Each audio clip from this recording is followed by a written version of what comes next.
आज के एपिसोड में दिखाया जाता है कि वनराज बहुत ज़्यादा क्यूरियस होता है कि अंदर कोर्ट के अंदर क्या होता है। फिर काव्या और अनिरुद्ध बाहर आते हैं। बाहर आके वो वनराज को बताते हैं कि उन लोगों का डिवोर्स हो गया है। फिर अनिरुद्ध वनराज को बोलता है कि तुम काव्या का बहुत अच्छे से ध्यान रखना, क्योंकि मैं नहीं चाहता कि जैसे तुमने तुम्हारी एक्स वाइफ मतलब अनुपमा जी के साथ तुमने जो किया, तुम काव्या के साथ वही चीज़ मत करना। क्योंकि काव्या फ़िलहाल अभी मेरी वाइफ नहीं है, लेकिन वो मेरी दोस्त है और हमेशा रहेगी और मैं उसके साथ हमेशा रहूँगा। तो तुम ऐसा कभी उसके साथ मत करना कि तुम उसको चीट करो। तो वनराज उसको रिप्लाई करते हुए बोलता है कि तुम्हें मुझे बोलने की ज़रूरत नहीं है, मुझे पता है कि मुझे क्या करना है और मुझे तुमसे सलाह मशवरा लेने की कोई ज़रूरत नहीं है। फिर काव्या और वनराज अपनी गाड़ी में वापस आ रहे होते हैं अपने घर पे, मतलब कॉटेज में। तो काव्या बहुत ज़्यादा एक्साइटेड होती है और वो वनराज को बोलती है कि I am very much excited कि हम लोगों की शादी कल है। और फिर काव्या बोलती है कि तुम एक्साइटेड नहीं हो? तो वनराज बोलता है हाँ हूँ। तो काव्या वनराज को एक स्वीट शॉप के बाहर गाड़ी रोकने के लिए बोलती है और फिर काव्या बोलती है कि मैं थोड़ा स्वीट्स लेके आ रही हूँ, घर वालों सबको मुझे मुँह मीठा करवाना है। फिर काव्या स्वीट्स लेने अंदर जाती है स्वीट शॉप के। फिर वनराज अपना सीट बेल्ट खोलने की कोशिश करता है, लेकिन सीट बेल्ट जो होता है वो खोलता नहीं है। तो और वनराज बोलता है क्या मेरी लाइफ फंसी पड़ी हुई है और सब कुछ फंसा पड़ा हुआ है। फिर सीन दिखाया जाता है कि अनुपमा बा और बाकी घर वाले सब मिलके बैठ के गॉसिप कर रहे होते हैं। फिर अद्वैत वहाँ पे आता है। अद्वैत आके अनुपमा को बोलता है कि अनुपमा जी मुझे एक कप चाय पिला दीजिए क्या?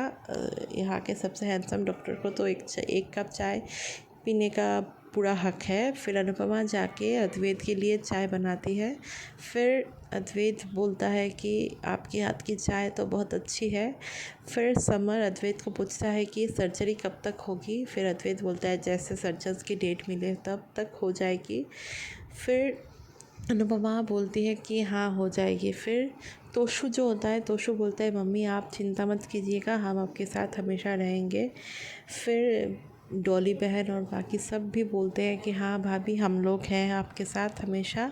फिर अनुपमा बोलती है कि मुझे किसी बात का डर नहीं है, क्योंकि मेरे साथ इतने अच्छे मेरे बेटे हैं, बहू है और मेरी बहन है, माँ है, सब है, तो मुझे डर किस बात का होगा। ये बोल के अनुपमा बोलती है कि मुझे अभी मेरे किंजल और तोशु की बच्चे देखने का समय है। फिर मेरी स्वीटूरी का शादी देना है मुझे। फिर समर नंदिनी का भी शादी करवाना है। तो मुझे अभी बहुत काम करना है आगे और मुझे अपनी एकेडमी भी खोलनी है। वो बोल के फिर काव्या और वनराज तब तक आ जाते हैं और काव्या कॉटेज के बाहर से ज़ोर ज़ोर से पुकारने लगती है अनुपमा अनुपमा बाहर आओ। और फिर अनुपमा बाहर आती है और आके देखती है कि काव्या मिठाई लेके आई हुई है और वो पहले जाके बा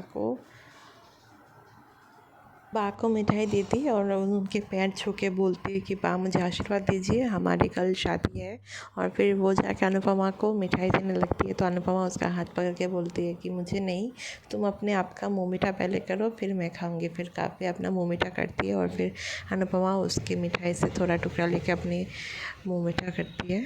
फिर दिखाया जाता है कि काव्या अद्वैत को बोलता है कि मेरा वेडिंग का डेकोरेशंस और प्रिपरेशन सबसे बेस्ट होना चाहिए और समर नंदिनी तुम दोनों डांस परफॉर्मेंस की तरफ ध्यान रखना, क्योंकि मैं चाहती हूँ कि मेरा शादी बहुत ज़्यादा ज़बरदस्त हो और फीका फीका ना हो।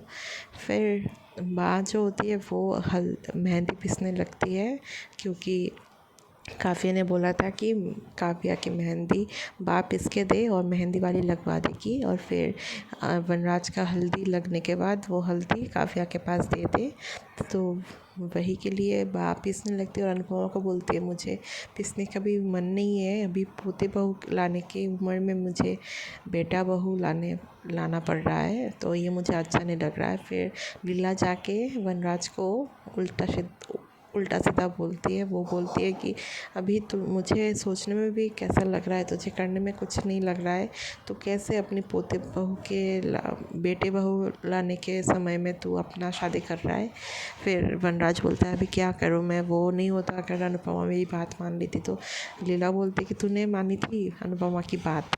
फिर लीला बोलती है कि काव्या ज़रूर एक अच्छी पत्नी बन जाए, लेकिन वो एक अच्छी बहू कभी नहीं बन सकती, उसको 3 बच्चों की माँ बनना होगा, तो ये वो कभी नहीं कर सकती। तो वनराज थोड़ा चिढ़ के बोलता है जो होना होगा, जो बनना होगा वो बन जाएगी, उसे एक मौका तो दीजिए बाप।